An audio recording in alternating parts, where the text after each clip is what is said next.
இப்பெல்லாம் free ஃபயர்ல 100 level reach பண்றது சாதாரண விஷயம் கிடையாது. இது ஃப்ரீ ஃபயர் ப்ளே பண்ற எல்லா பிளேயர்ஸ்க்குமே கண்டிப்பா தெரிஞ்சிருக்கும். அவ்வளோ கஷ்டப்பட்டு 100 லெவல் ரீச் பண்ண பிளேயர்ஸ்க்கு கரீனா சில பல கேவலமான ரிவார்ட்ஸ் எல்லாம் கொடுத்துருப்பாங்க. அந்த ஒரு ரிவார்ட்லாம் என்னதுன்னு நம்ம இந்த வீடியோல பார்க்க போறோம். அந்த ஒரு ரிவார்ட்லாம் என்ன அப்படின்னு சொல்லிட்டு பாக்குறதுக்கு முன்னாடி நீங்க ஃப்ரீ ஃபயர் ப்ளே பண்ற ஒரு தமிழ் பிளேயர் இருந்தீங்கன்னா வீடியோக்கு மட்டும் ஒரே ஒரு லைக் கொடுத்துருங்க. நம்பர் 3ல நீல் கேமிங் சொல்ல போற ஒரு யூடியூபர் தான் இருக்காரு.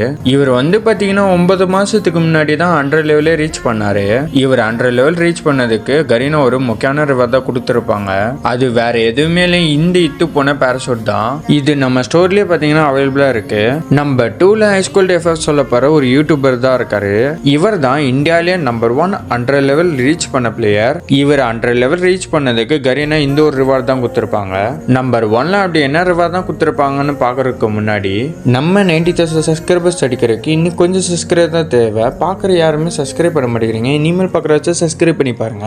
நம்பர் 1ல PH பாம் தான் இருக்காரு. இவர் தான் வேர்ல்டுலேயே நம்பர் 1 100 லெவல் ரீச் பண்ண பிளேயர். இவர் 100 லெவல் ரீச் பண்ணதுக்கு கரீனா இந்த ஒரு 2 ரிவார்ட் தான் கொடுத்துருப்பாங்க. காய்ஸ், அப்புறமா நீங்க ஒரு ஓல்டு பிளேயரா இருந்தீங்கன்னா இப்போ ஸ்கிரீன்ல காமிக்கிற எமேஜை கமெண்ட் பண்ணுங்க. ஸோ பார்க்கலாம் எத்தனை ஓல்டு பிளேயர்ஸ்லாம் இந்த ஒரு வீடியோவை பார்க்குறீங்கன்னு.